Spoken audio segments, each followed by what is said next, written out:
Merci à tous d'être restés avec nous pour ce dernier quart d'heure d'INSEM. On est évidemment en direct. Alors comment sortir du lot quand on postule dans une start-up? Ne vous fiez pas à leur réputation de boîte cool. Ces entreprises en pleine croissance ne peuvent se permettre d'erreurs de casting. C'est pour cette raison que la sélection y est draconienne, mais ça ne veut pas dire impossible. Comment faire la différence? Nos invités Stéphane Leek et Michael Kaczynski vont vous souffler quelques idées si vous avez envie de faire la différence et pourquoi pas intégrer Quant Music. Si vous avez des questions à leur poser, 0800 3x0 900 ou alors écrivez-nous sur Facebook. Nous avons aujourd'hui Francine accompagnée de Mathéo pour relever les réactions. Voilà, Mathéo qui va justement relever vos questions, donc n'hésitez pas à commenter et nous poser des questions à nos experts. On attend. Voilà. Je pense qu'il va prendre des notes aussi. Ouais. Allez, tout de suite, c'est le moment de faire la différence. C'est parti.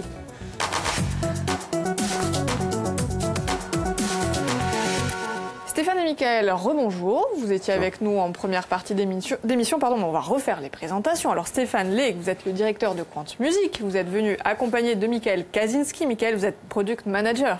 Ah non, tout le monde sait ce que c'est, mais dans le doute, on va le rappeler. C'est l'encadrement en fait de l'équipe technique et de la partie technique en fait de Quant Music. Et l'équipe technique, elle est là. Elle est derrière. Elle est derrière. Vous êtes venu en force. Il n'y a pas que l'équipe technique, mais il y a aussi une partie de l'équipe technique. Oui. Alors, Quant Music, on rappelle, c'est une start-up qui est basée à Ajaccio. Alors, c'est une filiale de Quant qui est basée à Ajaccio, qui est immatriculée au RCS d'Ajaccio. Et c'est la volonté d'implantation à Ajaccio, elle tient à la volonté d'Éric Léandre de se réaliser également en Corse. Un petit peu chez lui, quoi. Ah oui, tout à fait. C'est un peu l'idée. Alors, en revanche, l'appli web, elle va être lancée officiellement quand? Alors, on a comme deadline la volonté de le présenter à Los Angeles début janvier 2018. Why not? Oui, elle veut y aller. Hein. Et du coup, on peut refaire un plateau à Los Angeles avec l'équipe d'INSEM. Voilà, c'est dit, c'est fait, on y sera. C'est parfait, on va en parler. Il veut venir, Mathéo. Alors, un petit peu de sérieux, revenons-en à la start-up. Alors, le CDI dans une start-up, est-ce que c'est un rêve ou une réalité? Alors nous, on a un financement FEDER. Dans ce cadre-là, on a des obligations contractuelles. Mais la politique, de toute façon, de Quant, c'est de proposer des CDI systématiquement, notamment dans les métiers du tech, de proposer des CDI à l'ensemble des collaborateurs, en tout cas de proposer des CDI à ceux qui veulent bien postuler chez nous. Effectivement. Donc c'est possible. Bien sûr. C'est merveilleux. Quant Music, il suffit d'aller sur la homepage de Quant, de regarder dans l'onglet Job Ajaccio, de voir qu'on recherche encore une bonne quinzaine de collaborateurs dans la partie tech et qu'on recrute encore aujourd'hui et qu'on recrute, pas spécifiquement, mais qu'on aimerait bien recruter quelques femmes parce qu'on est un petit peu lacunaire. Vous ça, à moi. Parce que si vous voulez venir, Célia, si vous avez, je sais pas si vous avez, voilà, pourquoi pas, on vous débauche. Je vais y penser, Pourquoi quelques femmes pour la parité? Pour la parité, d'abord, peut-être Elle veut y aller aussi. Oui, Francine, pourquoi pas. Non, mais socialement, professionnellement, c'est intéressant d'avoir une touche un petit peu différente. Et puis, voilà. Il n'est pas sot de dire qu'il y a une certaine maturité, peut-être artistique et professionnelle, qui est différente et qui peut être une valeur ajoutée pour Quant Music. Quand vous en parlez, Stéphane, ça a l'air presque facile.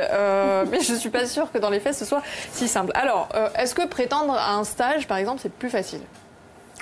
Oui et non, mais le process, il est simple. On envoie le CV, la lettre de motivation. Si le CV et la lettre de motivation collent, on préconise un entretien. Et je fais passer, moi, d'abord, un premier entretien d'embauche qui est un peu une espèce de petite garde à vue où, pendant 1 heure, je pousse dans ses retranchements. C'est mignon. Non, mais je fais le méchant. Je veux dire, en gros, pourquoi tu viens? Pourquoi vous voulez venir? Quelle est votre valeur ajoutée? Pourquoi vous avez 25 ans, vous êtes diplômé? Pourquoi vous voulez rentrer en Corse? Pourquoi travailler en Corse? Enfin, je prêche un petit peu le faux pour connaître le vrai. Si, d'un point de vue de la motivation, je pense que c'est un collaborateur qu'on peut proposer, je le renvoie vers Nice, sur lequel on a 2 ou 3 techniciens, le directeur de Quant, qui vont lui faire passer un entretien d'embauche avec toute une série de tests plus techniques. C'est là que ça se complique. Ça se complique, effectivement. Et si on a des codes couleurs, et si, vous aussi. si c'est vert, il revient vers moi. De nouveau, cette fois-ci avec le président, avec Éric Léandre, on le reçoit, on lui fait passer un dernier entretien d'embauche. À l'issue, on lui fait une proposition ou pas. Le process est simple, mais il est quand même assez strict. J'ajoute que dans le cadre du financement FEDER qu'on a eu grâce à l'ADEC, on ne peut encore moins se permettre qu'une autre start-up d'avoir un turnover important. On a encore moins droit à l'erreur que d'autres. Alors justement, comment est-ce qu'on va faire pour se faire repérer? Est-ce qu'on va oublier le traditionnel CV ou ça reste quand même une valeur sûre? Non, je veux dire, on peut candidater en direct sur QuantJobs. Si on envoie un CV, c'est bien. Si on fait une belle lettre de motivation, c'est bien. Je veux dire, c'est mieux. Il y a une prime à l'originalité, mais je veux dire, le CV, la lettre de motivation, c'est quelque chose qu'on connaît et qui marche. Alors moi, j'ai envie de demander à Simon, qui est derrière dans le public, qui est développeur. Bonjour Simon. Comment vous avez fait, vous, pour faire la différence? Comme Stéphane l'a dit, j'ai postulé via QuantJobs. Donc j'ai postulé le jour où il y a eu la conférence de presse. Et pour me mettre en avant, j'ai mis en avant mes projets personnels et professionnels que j'ai fait pendant mes stages ou alternances pour mettre le maximum de chances de mon côté. Et c'est ça qui a fait la différence, vraiment? Probablement. Oui, mais il y avait un parcours riche, atypique, diplômé. C'était sympa. Faites comme s'il n'était pas là. Il a été redoutable ou pas pendant l'entretien? Non, ça a été, ouais. Il reste sympa. Alors moi, j'aimerais qu'on fasse une petite parenthèse avec vous, Francine, et votre chronique. Il faut savoir que pour nous expliquer finalement la différence entre l'entreprise traditionnelle et la start-up. Alors, bien sûr, start-up et entreprise, comment différencier tout ça sans se prendre une crise de nerfs? Je vais essayer de clarifier tout ça parce qu'il est vrai qu'on a des termes qui sont très techniques, c'est presque des termes de trader.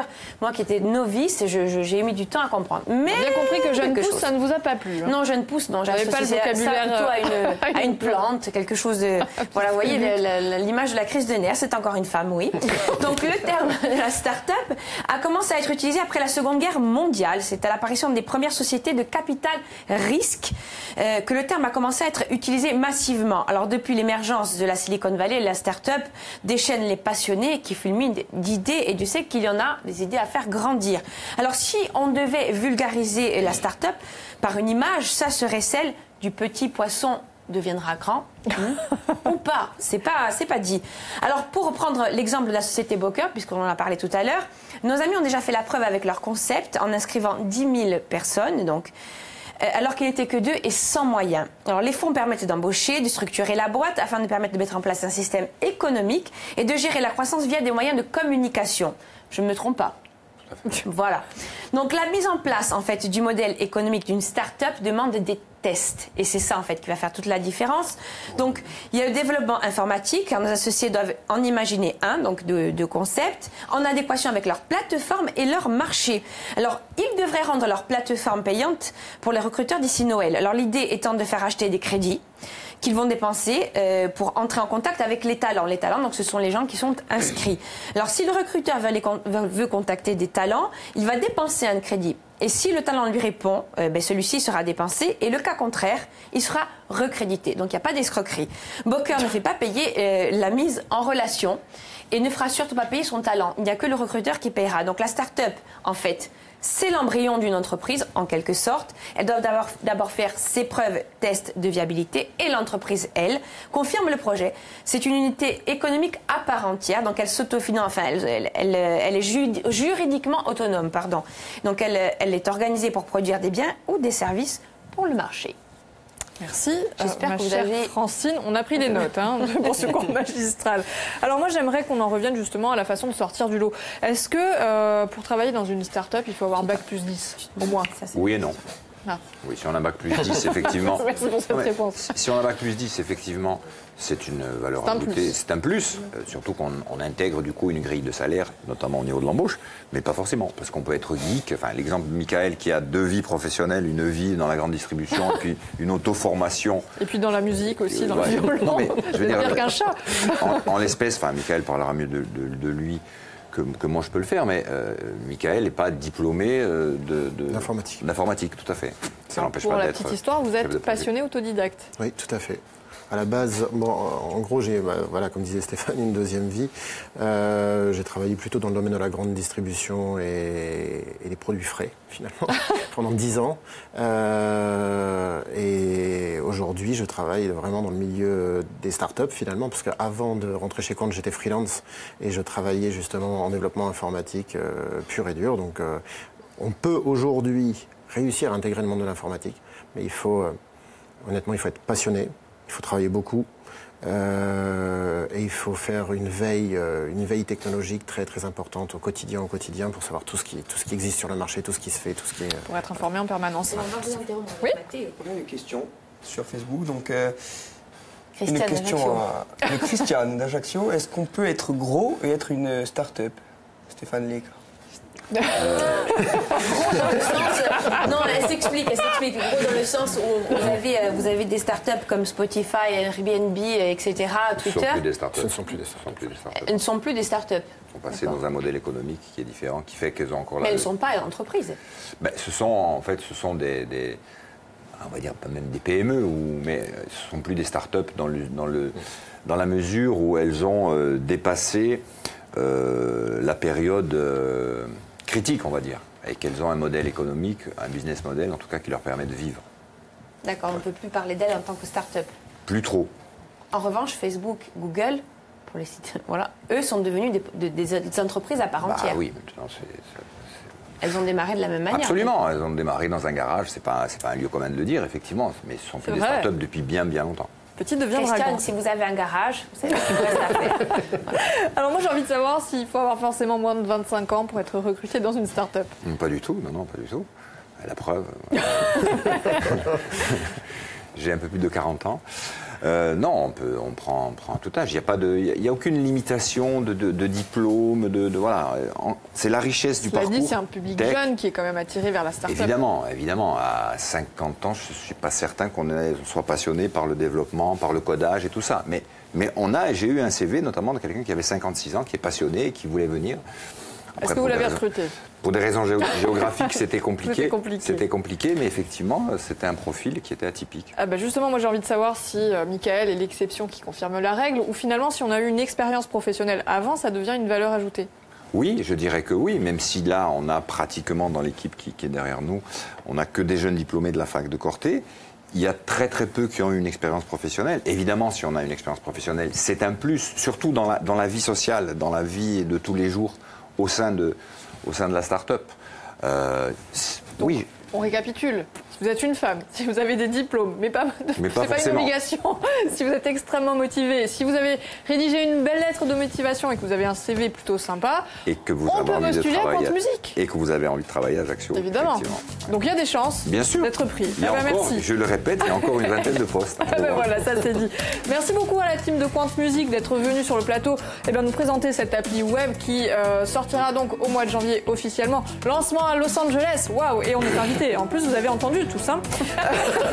Mais d'ici là, revenons-en demain à l'occasion de la journée nationale des transports publics. On va parler des personnes à mobilité réduite. Et oui, les grands oubliés de Corse. Alors, on va faire un point justement avec Florian L'Hôtelier, qui est directeur territorial des actions associatives de la Corse, et Henri Muller, représentant départemental de la PF. On fera un point demain. D'ici là, excellente fin de journée à tous. Ciao.